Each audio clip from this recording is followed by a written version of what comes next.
یا حمیرہ، کیونکہ ہماری ماں حضرت عائشہ صدیقہ رضی اللہ تعالیٰ عنہ کا گویا کہ حسن و مقام کے اعتبار سے سرکار علیہ السلام ان کے لیے پھر حمیرہ کا لفظ کہتے تھے. یہاں پر یومن یا عائشو ھذا جبریل یقرئک السلام، اے عائشہ یہ جبرائیل ہے جو تمہیں سلام کہہ رہا ہے. حضرت عائشہ کہتی کہ میں آئی ایک دفعہ، ایک حدیث میں کہ میں آئی تو سرکار علیہ السلام کمرے کے دروازے کے ایک اوڑ میں کسی سے بات کر رہے تھے، بڑی گہری بات کر رہے تھے. تو جب سرکار فارغ ہوئے تو سرکار نے فرمایا عائشہ وہ جبریل تمہیں سلام کہہ رہے تھے، اور تم نے دیکھا جبریل تمہیں کیسے لگے؟ کہنے کہ حضور یہ تو کچھ دحیہ کلبی جیسے نہیں تھے، یہ دحیہ کلبی نہیں تھا. حضور نے فرمایا نہیں، یہ دحیہ نہیں تھا، یہ جبریل تھا. فرمایا اچھا، یہ اس لیے میں حیران ہوں کہ اگر دحیہ آتے ہیں، اگر دحیہ ہی ہوتے تو دحیہ تو کچھ وقت آپ کے پاس گزارتے، لیکن جبریل کے پاس آتے ہیں جس کو ہم اردو میں کہتے ہیں سیکنڈ میں آتے چلے جاتے ہیں. تو کہا کہ میں نے دیکھا بس یہ ابھی آپ کے ساتھ کھڑے تھے، ابھی چلے گئے کہیں پر. تو سرکار نے فرمایا وہ دحیہ نہیں، کہ دحیہ حضور کے وہ صحابی ہیں جو انتہائی خوبصورت تھے. حضرت جبریل اکثر ان کی شکل دھار کر انسانی شکل میں حضور علیہ السلام کے پاس آتے تھے. تو ام المومنین حضرت عائشہ نے جب دیکھا تو سرکار نے فرمایا ہاں یا عائشہ ھذا جبریل یقرئک السلام، یہ جبریل ہے جو تمہیں سلام کہہ رہے ہیں. فقلت وعلیہ السلام ورحمۃ اللہ وبرکاتہ. ام المومنین نے کہا کہ انہیں بھی سلام کا میرا جواب دیجئے. اور سیدہ نے فرمایا ترا ما لا ارا ترید رسول اللہ صلی اللہ علیہ وسلم، کہنے لگی یا رسول اللہ آپ تو وہ دیکھ لیتے ہیں جس کو میں نہیں دیکھ سکتی. یعنی یہ بات آپ نے گویا کہ ذکر فرمائی. سرکار علیہ السلام نے ام المومنین حضرت عائشہ صدیقہ رضی اللہ تعالیٰ کی شان عظمت میں ایک جملہ فرمایا. حضرت انس بن مالک کہتے ہیں قال سمعت رسول اللہ صلی اللہ علیہ وسلم، حضرت انس کہتے ہیں کہ میں نے رسول کریم صلی اللہ علیہ وسلم سنا. سرکار نے فرمایا یقول فضل عائشہ علی النساء، فرمایا تمام دنیا کی عورتوں پر میری عائشہ کو وہ فضیلت ہے. فضل عائشہ علی النساء کفضل السرید علی سائر الطعام، رواہ البخاری متفق علیہ. فرمایا کہ میری عائشہ کو رضی اللہ تعالی عائشہ کو تمام عورتوں پر وہ فضیلت حاصل ہے جیسے کھانوں کے اندر سرید کو تمام کھانوں پر فضیلت حاصل ہے. یہاں پر علماء نے یہ نقطہ نکالا ہے کہ سرید جو ہے وہ گوشت کے شوربے اور گوشت کی بوٹیوں سے بنتا ہے، اور یہ عرب کے نزدیک سرید کھانوں کا سردار ہوتا ہے. اس حدیث مبارکہ کے اندر رسول کریم صلی اللہ علیہ وسلم نے حضرت عائشہ کی فضیلت کو، عظمت کو تشبیہ دی ہے سرید کے ساتھ. فرمایا جس طرح کھانوں کا سردار سرید ہے اس طرح عائشہ عورتوں کی سردار ہے. تو لہذا یہ نظریہ واضح ہوا کہ تمام عورتوں کی سردار سیدہ زہرا پاک بھی ہے اور سیدہ عائشہ پاک بھی ہے. زہرا پاک تمام عورتوں کی سردار بحیثیت رسول اللہ صلی اللہ علیہ وسلم کی محبوب بیٹی ہونے کے، اور حضرت عائشہ صدیقہ رضی اللہ تعالیٰ عنہ تمام عورتوں کی سردار بحیثیت رسول اللہ صلی اللہ علیہ وسلم کی محبوبہ زوجہ ہونے کی نسبت سے. اور یہاں پر دیکھیں یہ اشارہ جو دیا نا سرکار نے، اور یہاں پر علماء معنی بڑی پیاری بات کرتے، فرماتے ہیں کہ کسی کی عظمت کو صراحتاً بیان کرنا اور کسی کی ہر عظمت کو اشارتاً بیان کرنا، تو یہ اشارہ جو کنایا ہے نا یہ سری سے زیادہ قوی ہوتا ہے. یعنی حضور نے ڈائریکٹ یہ نہیں کہا کہ تم سب سے افضل ہو، بلکہ فرمایا عائشہ کی فضیلت ایسے ہے جیسے کھانوں میں سرید کی فضیلت ہے. تو یہاں پر علماء نے لکھا کہ علم معنی میں بھی یہی ہے اور عربی طرز بھی یہی ہے کہ براہ راست کسی کی عظمت کو بیان کرنا یہ ایک الگ حیثیت رکھتا ہے، اور کسی خاص مثال کے ساتھ، اور مثال بھی بڑی با کمال ہو، اس کے ساتھ رکھنا یہ اس کی عظمت کو چار چاند لگاتا ہے. جس طرح میں نے عرض کیا کہ کھانوں کے ساتھ تشبیہ دینا، کیونکہ وہ سرید جو ہے وہ کھانوں کا سردار ہے، تو یہاں پر واضح طور پر اشارہ ہوا ہے کہ یعنی وہ لذت، وہ مزہ، وہ شوق، وہ قبولیت جو اس کھانے کی ہے اسی طرح میری نظر میں عائشہ کی ہے. اور عائشہ کا رتبہ جب میرے نزدیک اتنا قریب ہوا تو اللہ رب العالمین نے ساری عورتوں میں اس کو وہ فضیلت اور مقام عطا فرما دی. اور سرکار علیہ السلام کی احادیث جس طرح کہ میں نے عرض کیا کہ حضور سیدی عالم صلی اللہ علیہ وسلم خود اس باری کا انتظار کرتے ہیں. واقعہ افق دیکھیے، ہم بات کو سمیٹنے کی طرف چلتے ہیں. واقعہ افق اگر دیکھا جائے کہ وہ واقعہ جس میں سیدہ عائشہ صدیقہ بنت صدیق رضی اللہ تعالی عنہا کہ جن پر منافقین نے بری تہمت لگائی، اور اس تہمت میں اور اس کچے کان بن کے کئی اور لوگ بھی نکل پڑے. اللہ اکبر. تو واقعہ افق سورہ نور کے اندر بیان ہوا، اور قیامت تک کے لیے پاک باز عورتوں کی عزت اور ان کی شان اللہ کی بارگاہ میں بلند ہوئی، اور ان عورتوں کے لیے عزت کی بات ہوئی میری ماں سیدہ عائشہ کے صدقے. کیونکہ سیدہ عائشہ پاک کی عظمت و شان پر جب انہوں نے تہمت لگائی، اور الیاذ باللہ لمبا تفصیلی واقعہ ہے، اور سرکار دو عالم صلی اللہ علیہ وسلم کے دل کو گویا کہ تکلیف دی. سرکار نے تو برملا کہا تھا واللہ ما علمت لأہلی الا خیرا. سرکار نے یہ جملہ فرمایا میں اپنی بیوی کے بارے میں خیر اور نیکی کے علاوہ کوئی ارادہ نہیں رکھتا. لیکن حضور پروپیگنڈا اتنا ہو گیا تھا, منافقین نے کچے کان کے سہے, عورتوں نے, ان کی عورتوں نے, اور آپ کو پتا ہے کہ وہ منافقین کی عورتیں وہ ہر ایک کے گھر میں جا کر, کیونکہ ظاہر سی بات ہے جو کرامت اور عزت والا آدمی ہوتا ہے نا, اس پر جب سوال کرتے ہیں نا تو اس گناہ میں لوگوں کو لذت آتی ہے, دوسرا بھی شامل ہو جاتا ہے, تیسرا بھی شامل ہو جاتا ہے, چوتھا بھی. جب یہ بات ہو کہ نبی کی بیوی ہے اور یہ معاملہ, تو اس میں اب کچے کان اور فتنے کے لوگ اور جو ہر ایک کی بات کو سن لیتے ہیں بغیر دلیل اور سند کے, وہ اس میں شامل ہوتے چلے گئے اور گہرام ایسا بن گیا, حال ایسا ہو گیا. ام المومنین کہتی ہیں کہ ہوا یہ کہ سرکار علیہ الصلوۃ والسلام جو ہے کہ وہ غزوے سے لوٹ رہے ہیں, میں اختصار عرض کرتا ہوں, ایک جگہ پر پڑا ہوا شام کے وقت, ادھر حضرت ام المومنین کا ہار جو تھا وہ ٹوٹ گیا. آپ کی طبیعت کیونکہ بڑی باذوق طبیعت کی خاتون تھی آپ, تو جب وہ آپ کا ہار ٹوٹ گیا تو آپ اپنے دانے چننے لگی. تھوڑا دور کہیں پر رفع حاجت کے لیے آپ تشریف لے گئی تھی, تو وہ دانے چننے لگی, تو آپ کا کجاوا جو اونٹنی سے نیچے رکھا گیا تھا وہ چیئر, جب جانے کا ٹائم ہو گیا انہوں نے وہ کجاوا اٹھایا اور اوپر رکھ دیا. اور وہ سمجھے, حضرت عائشہ کہتی کہ میں اس وقت نو عمر تھی تو میرا وزن بھی اتنا نہیں تھا, تو جس نے کجاوا اٹھا کر رکھا, پردے تو ڈلے ہوئے تھے, کیا پتا تھا اندر کون ہے, تو جا کجاوا رکھ دیا گیا اور قافلہ روانہ ہو گیا. کہتے جب میں نے سب وہ اپنے ہار کے دانے جو تھے وہ میں نے چن لیے, اور جب میں نے مڑ کر دیکھا تو قافلہ چلا گیا. تو کہنے کہ میں ادھر ہی بیٹھ گئی. میں اس لیے بیٹھ گئی کہ مجھے پتا تھا کہ جب آگے کہیں پر یہ پڑاؤ ہوگا تو سرکار علیہ السلام کو جب بتا دیا جائے گا تو واقعی میں کوئی کھوجی پیچھے آئے گا اور حضور کسی کو بھیجیں گے اور ان کو ڈھونڈنے میں پریشانی نہ ہو. کہتے ہیں وہ شام کا وقت تھا, رات ایسی گزر گئی اور میں سو گئی تو سرکار علیہ السلام کے صحابی حضرت صفوان, جن کی ڈیوٹی یہ ہوتی تھی کہ وہ قافلے کے بہت پیچھے چلتے تھے تاکہ کوئی کھو جائے, کوئی چیز گر جائے تو وہ راستے سے اٹھاتے ہوئے آگے بڑھتے تھے. کہتے ہیں کہ جب وہ قریب آئے اور جب انہوں نے مجھے دیکھا دور سے, تو انہوں نے صرف ایک جملہ حضرت عائشہ کہتی کہا انا للہ و انا الیہ راجعون. تو کہا میں نے بھی انا للہ و انا الیہ راجعون کہہ کر اپنا دوپٹہ لیا اور میں سمیٹ کے بیٹھ گئی. انہوں نے صرف اونٹنی اپنی لا کر رکھ دی اور میں اونٹنی کے کجاوے پر بیٹھ گئی اور وہاں سے سفر کرتے ہوئے میں جو ہے سرکار کے ساتھ مل گئی. یہ جو تاخیر ہوئی اور پیچھے عبداللہ بن ابی جیسے منافق کو پتا چلا, ام المومنین رات وہاں پر یہ کیا معاملہ, اس طرح کر کے اس نے, سرکار کیونکہ دشمن تھے حضور کے اور وہ چاہتے تھے کہ جو اتنا مدلل دین آگے جا رہا ہے تو کوئی بدنامی کا عنصر پکڑ کر تحریک اسلام کو بدنام کیا جائے اور مشرکین مکہ کو خوش کیا جائے, اور اس طرح کا وہ شور و غوغا ہو گیا. حضرت عائشہ کہتی اتفاقاً ایسا تھا کہ مجھے اس دن بخار آیا, اور اتنا بخار آیا اور اتنے دن تک بخار آیا کہ مجھے ہوش ہی نہیں تھا کہ لوگ کیا باتیں کرتے ہیں. کئی دن تک میں بہت شدید بیمار تھی اور مجھے پتا ہی نہیں تھا کہ لوگ جو ہے کہ وہ کیا بات کرتے ہیں کیا نہیں کرتے ہیں. کہتے جب میری طبیعت کچھ سنبھلی تو خواتین رات کے وقت گویا کہ باہر صحراؤں میں رفع حاجت کے لیے جاتی تھی. کہتی جب میں خاتون کے ساتھ گئی تو وہاں پر مجھے جو ہے کہ وہ ایک عورت نے یہ بات بتائی کہ فلاں کا ناز جائے, میں ان کا نام نہیں ذکر کرتا, ان پر حد لگ گئی تھی, کہ فلاں کا ناز جائے, اس نے یہ بات تمہارے لیے کی. ام المومنین نے کہا کہ بہن کیا بات ہوئی ہے, انہوں نے کہا یہ, تو کہا جب میں نے یہ سنی تو میرا مرض دوبارہ لوٹ آیا اس صدمے سے, اور فرمایا کہ پھر کئی راتیں گزر گئی, میرے آنسو رکھے نہیں تھے اور نہ میں رات کو سوئی نہ میں دن کو سوئی. اور تہمت کا بازار ایسا گرم کر دیا گیا تھا کہ سرکار دو عالم صلی اللہ علیہ وسلم اس پاکیزگی کا یقینی علم رکھنے کے باوجود, کیونکہ یہ تو اجماع تھا کہ نبی کی امت, نبی کی بیوی جو نبی کی آغوش حریم میں آتی ہیں, ان کے اندر کبھی اس قسم کا کام آ جائے یہ متصور ہی نہیں. یعنی لوط علیہ السلام کی بیوی نے ان کے مشن کو چھوڑ دیا, یہ ممکن ہے. نوح علیہ السلام کی بیوی نے ان کے مشن کو چھوڑ دیا, لوط علیہ السلام کی بیوی ان کے مشن سے ہٹ گئی, یہ درست ہے. وہ کفر کی طرف تو جا سکتی ہے, بدکاری کی طرف کبھی نہیں جا سکتی. کسی نے کہا جی کفر بھی تو,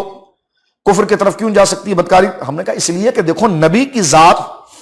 ایک اعتماد کی ذات ہوتی ہے اور اللہ ہر اس چیز سے نبی کی ذات کو محفوظ رکھتا ہے جس سے نبی کی سیرت پر حملہ نہ ہو.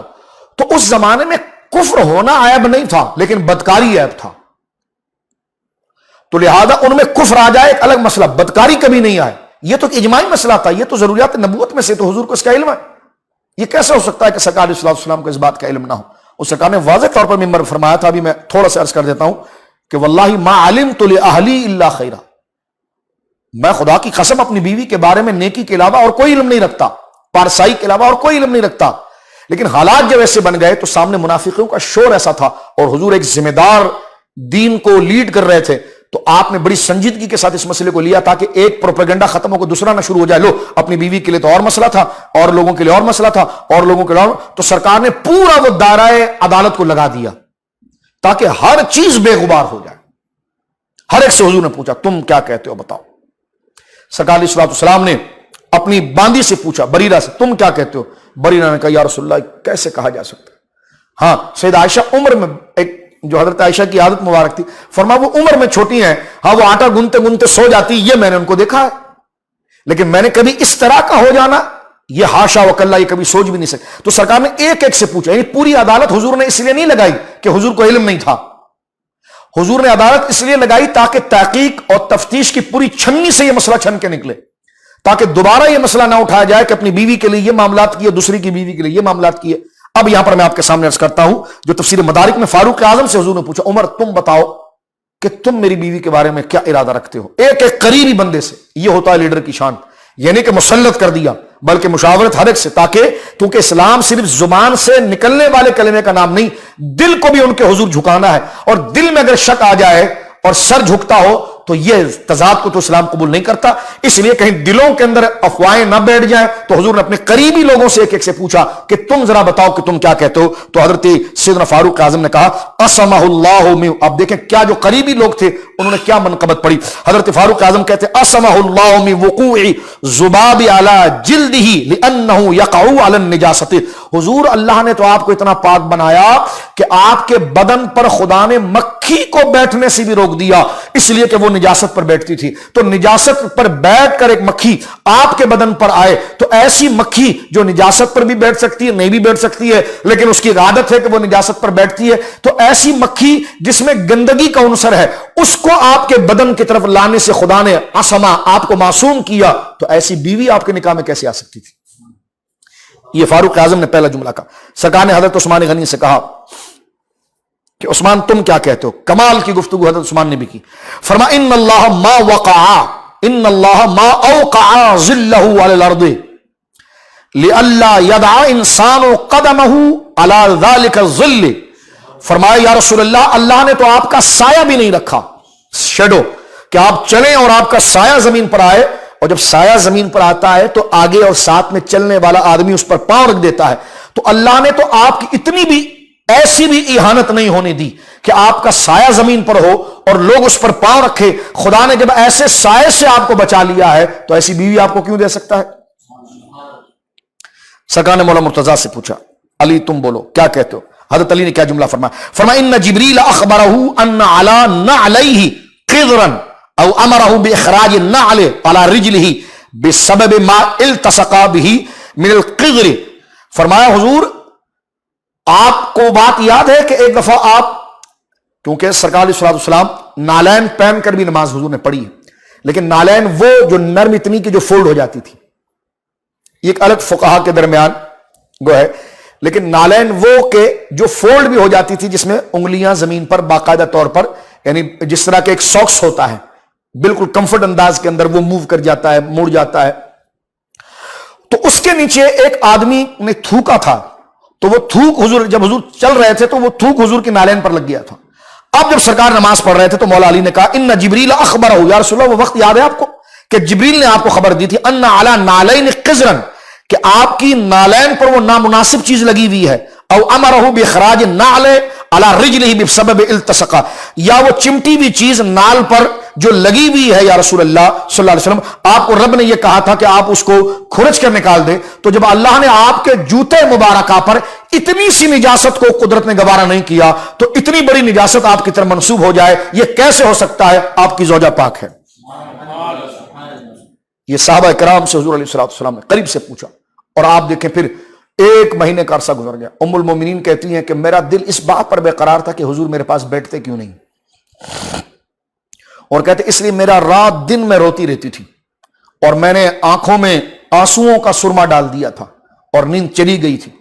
لیکن حضور علیہ السلام ایک دن میرے پاس آئے تو میں نے خود کہا یا رسول اللہ مجھے اجازت دیجیے کہ میں اپنی ماں کے گھر چلے جاؤں۔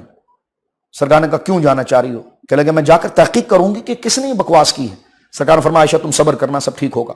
ام المومنین کہتی ہیں کہ میں چلی گئی اپنے والد صاحب کے پاس، حضرت ابوبکر صدیق رضی اللہ تعالیٰ کے گھر میں چلی گئی. اب آپ دیکھیں سارے وہ معاملات جو ایک انسان کی نیچرل زندگی پر بھی گزر سکتے ہیں. کسی کی زندگی کے اندر بھی یہ بات آ سکتی ہے، اس میں چٹ منگنی پٹ بیا والے آفات کو کھڑا کر کے گھروں کو برباد کرنے کی بجائے یہ پروسیس دیکھیں کس طرح تحقیق و تفتیش کے ساتھ. اور حضور نے تحقیق و تفتیش میں نے پہلے کہا کہ اس لیے نہیں کرائی کہ حضور کو علم نہیں تھا، بلکہ اس لیے کہ اس فتنے کو ہمیشہ کے لیے ختم کر دیا جائے، ہمیشہ کے لیے اس فتنے کو دفن کر دیا جائے. آقا کریم علیہ الصلوۃ والسلام نے ایک دن جا کر حضرت عائشہ صدیقہ رضی اللہ تعالیٰ عنہ سے کہا کہ تم صبر کرو، اللہ خیر کرے گا. کہ جب سرکار نے مجھ سے اس انداز میں بات کی نا تو پھر میرا رونا بند ہو گیا، پھر میں نہیں روئی اور میں گئی بستر پر لیٹ گئی اور میں نے کہا میرا رب میرا فیصلہ کرے گا. کہنے لگا ٹھیک چند دنوں کے بعد آیت سورہ نور اترنا شروع ہوئی. ایک قول کے مطابق 10 آیتیں، ایک قول کے مطابق 18 آیتیں ام المومنین حضرت عائشہ صدیقہ کی پارسائی پر اتری، صفائی پر اتری، آپ کی شان و منزلت پر اتری. اور یہ کمال ہوا کہ آج تک کسی کی پارسائی کا اہتمام، بیان پارسائی کا اہتمام اس انداز میں نہیں ہوا جس انداز میں میری ماں ام المومنین حضرت عائشہ صدیقہ کے لیے ہوا. پتا چلا ہر شر کے اندر ایک خیر موجود تھا. اور آپ دیکھیے علماء نے لکھا کہ شرک سب سے بڑی نجاست، سب سے بڑی برائی، اسلام کی سب سے بڑی، اسلام جس کو سب سے نفرت سے دیکھتا ہے وہ شرک ہے. لیکن خدا نے شرک کرنے والے یا مشرکوں کی مذمت میں اتنی آیت اور قرآن نے اتنا زور کبھی نہیں لگایا جتنا زور حضرت عائشہ صدیقہ کی توہین کرنے والوں پر لگایا. فرمایا اس لیے تھا کہ اس سے حضور کے دل کو تکلیف تھی. اللہ نے یہ کلام طویل اتارا اس لیے ہے تاکہ محبوب کے دل کو تسلی ہو جائے. اور بلکہ یوں کہیے کہ یہ بھی کہا گیا کہ حضور کو روکا اس لیے گیا تھا کہ حضور کے علم میں تھا کہ قرآن اترے گا. سرکار اگر اپنی رائے گویا کہ پوری تفصیل کے ساتھ، جیسا اجمالی تو حضور نے بات کی کہ واللہ ما علمت لأہل اللہ خیرہ، ایک اجمالی بات کی، تفصیلی حضور نے حکم اس لیے نافذ نہیں کیا. اور حضرت عائشہ کے مسئلے کے لیے عام آ کر حضرت تمام مسئلے کو منع کر دینا کہ چلے جاؤ، یہ ایسا کچھ بھی نہیں. یہ حضور نے کیا اس لیے نہیں کہ اس میں حکمت یہ تھی کہ وہ قرآن کی آیات اترنی تھی. اس نے سورہ نور کے اندر 18 آیتوں کا اضافہ ہونا تھا اور قیامت تک کے لیے حد قذف، تہمت لگانے والوں کی مذمت، ان کے لیے شرعی حکم، عدالتوں کے لیے شرعی قانون اور نیک باز اور پاک باز بہن بیٹی کی عزت کے ترانے اور منقبتوں کو سامنے آنا تھا. تو حضور علیہ السلام پر قرآن کا نزول ہونا تھا، اس کے لیے حضور خاموش رہے. اور سیدہ عائشہ کہتی ہے ایک دن حضور ہمارے گھر تشریف لائے اور سرکار پر وحی کی کیفیت بن گئی. اور وحی کی کیفیت تھی کہ سرکار کا چہرہ سرخ ہونے لگا، پسینے آنے لگے، کہنے کہ سخت سردی تھی اور حضور پر اتنے پسینے آ رہے تھے کہ جس طرح کہ کسی نے پانی سرکار کے سر مبارک پر ڈالا ہے. اور وہ وحی کا سلسلہ، کیونکہ وہ روب ثقل وحی ایسا ہوتا تھا کہ لگے جب وحی ختم ہوئی تو سرکار نے مسکرایا اور مسکرا کر فرمایا عائشہ خدا نے تیری برات کو ظاہر کر دیا. اور پھر قرآن کی وہ 18 آیتیں سرکار دو عالم صلی اللہ علیہ وسلم نے اور امام راضی کے بقول 10 آیتیں ترتیب کے ساتھ حضور علیہ السلام نے پڑھ کے بتائی. اور یہاں پر کہا گیا کہ دیکھیں یہ مقام ہے، اللہ ہمیشہ اپنے محبوبوں کا تحفظ کرتا ہے، ان کا اکرام کرتا ہے، ان کی عزتوں کو بڑھاتا ہے. کہتے تم نے نہیں دیکھا کہ حضرت سیدنا یوسف علیہ السلام پر جب جھوٹی تہمت لگتی ہے تو وہ گود کا بچہ جو زلیخا کی خالہ کا بیٹا ہے یا کس عزیز ہے، وہ بچہ گواہی دیتا ہے کہ نہیں یوسف جو ہے وہ بے گناہ ہے. یعنی گواہی وہاں سے دلائی گئی جہاں شک ہی نہیں ہو سکتا. اب بچہ بول رہا، کوئی آدمی بولتا تو بولے چلو میں رشوت لے لی، اور بچہ ہے اور بچہ لیکن اللہ رب العالمین نے اسے بولنے کی طاقت دے دی، حکم دیا اس بچے میں بولا جس عمر میں بچے نہیں بولتے. تو سب کو پتا چل گیا کہ واقعی میں یہ جھوٹ نہیں ہو سکتا. حضرت سیدہ مریم پر ان کی پاک بازی پر رضی اللہ عنہا جب گندے لوگوں نے تہمت لگائی تو جھولے کے حضرت عیسیٰ علیہ السلام بول اٹھے کہ میری ماں جو ہے وہ پاک ہے. اور پوری قرآن کے اندر سورہ مریم میں اس کا ذکر موجود ہے، سورہ آل عمران کے اندر اس کا ذکر موجود ہے. حضرت موسیٰ علیہ السلام کی طرف جب بنی اسرائیل نے گندی تہمت لگائی اور آپ کے ایک بدنی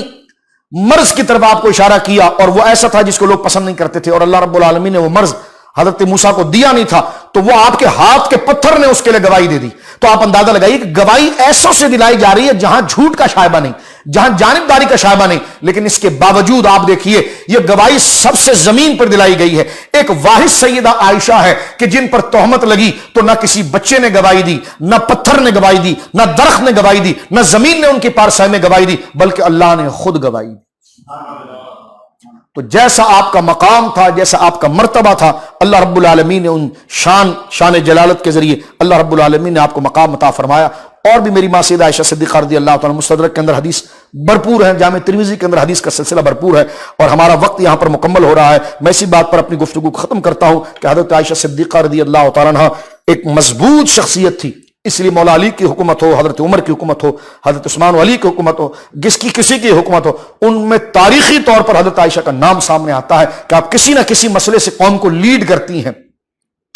فقہ کے اندر آپ کی درک ہے، علم وراثت میں آپ کی درک ہے، علم انصاب میں آپ کو ایک مقام حاصل ہے، علم فرائض میں آپ کو ایک مقام حاصل ہے، آپ مجتہدہ ہیں۔ جب کوئی مسئلہ سامنے آتا ہے قرآن کی آیتوں سے براہ راست آپ استدلال کرتی ہیں۔ اسلام میں اگر کوئی تحریکیں جنم لے رہی ہوتی ہیں تو ان تحریکوں کے اندر جہاں مردوں کا حق ہے وہیں پر پس پردہ حضرت عائشہ صدیقہ رضی اللہ تعالیٰ عنہ بحیثیت امت کی ماں ہونے کے، اس امت کو جوڑنے کے لیے ایک شفقت کا مظاہرہ کرتی ہیں، یعنی بیدار اور زندہ جاوید شخصیت سیدہ عائشہ رہی ہے، اور انہوں نے اسلام کو اور اسلام کے ماننے والوں کو کبھی تنہا نہیں چھوڑا، بلکہ آپ اس مقام پر آئے۔ اور تمام ازواج مطہرات کو آپ دیکھ لیجئے، تمام ازواج ایک طرف ہیں، اور حضرت سیدہ عائشہ صدیقہ رضی اللہ تعالیٰ عنہ کا کردار اور ایک مسلسل جد و جہد جو ان کی ذات کے اندر امت کے لیے رہی ہے وہ ایک طرف ہے۔ اور اسی طرح 17 رمضان مبارک 58 ہجری منگل کے دن آپ نے عشاء کی نماز ادا کی، اور اس کے بعد آپ نے وطر کی نماز ادا کی، اور پھر آپ کا وصال پاک ہو گیا، اور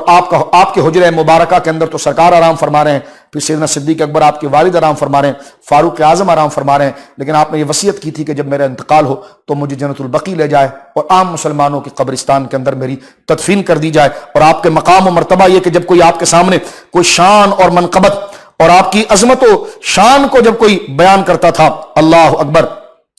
تو حضرت عائشہ صدیقہ کہتی چپ ہو جاؤ۔ حضرت عبداللہ بن عباس نے کہا کہ حضور سیدہ عفق کی شان آپ کے لیے اتری، آیت تیمم آپ کے لیے اتری، اس امت کو سب سے بڑا تحفہ آج تک کسی امت کو نہیں ملا، آپ کی وجہ سے اتری سیدہ۔ اور آپ وہ ہیں کہ حضور کے منہ میں آخری جو چیز تھی وہ آپ کا لعاب تھا، آپ نے مسواک دی، آپ نے حضور کو مسواک چبا کر دی تھی، آپ ہی وہ خاتون ہیں کہ جن کی جھولی میں سرکار نے رفیق اعلیٰ کا سفر کیا ہے۔ یہ ساری شانیں حضرت عبداللہ بن عباس نے بیان کی تو میری ماں رونے لگی اور کہنے لگی اے عباس میری تعریف و توصیف کو چھوڑ دو، کاش میں کوئی بھولی بصری ہوتی اور میں پیدا ہی نہ ہوئی ہوتی۔ یعنی یہ زہد یہ آپ کے انکساری تھی۔ اللہ رب العالمین میری ماں کی قبر پر رحمتوں اور انوار کی بارش فرمائے، اور سیدہ عائشہ صدیقہ کے صدقے اللہ رب العالمین ہر بہن بیٹی جوان بزرگ بچے تمام امت پر اللہ رب العالمین خاص فضل فرمائے۔ اور جن کٹھن دور کے اندر میری ماں نے اس امت کا ساتھ دیا، اللہ اکبر، جمل کے اندر جو آپ کے معاملات تھے، امت کو جوڑنے کے لیے جو آپ کی گویا کہ کشمکش تھی،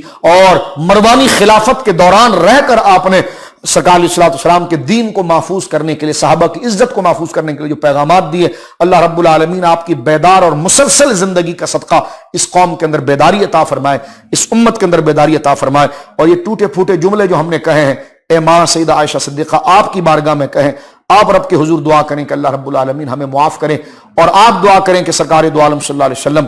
ہمارے کالے منہ اور کالے دل کو نہ دیکھیں، بلکہ ہم پر شفاعت اور رحمت کی چادروں کو دراز کریں، ہماری مریضوں کو شفا دے، ہمارے بچوں کو اللہ رب العالمین نیک کرے، اور ہماری بیٹیوں کے اللہ اچھے رشتے عطا فرمائے، اللہ رب العالمین ہمارے بچوں کو اچھی تعلیم عطا فرمائے، اور جن کے گھر اولاد نہیں اللہ نیک اور صالح اولاد عطا فرمائے، جو مال کے متلاشی انہیں اللہ رزق حلال عطا فرمائے، رمضان مبارک کی اس مبارک ساعتوں کو اللہ قبول فرمائے۔ میری بہن بیٹی بھائی بزرگ نوجوان بچے جتنے اس وقت میرے ساتھ شامل ہیں، اللہ رب العالمین جل وعلا تمام کو اس کی برکات عطا فرمائے۔ وصلی اللہ علی خیر خلق محمد۔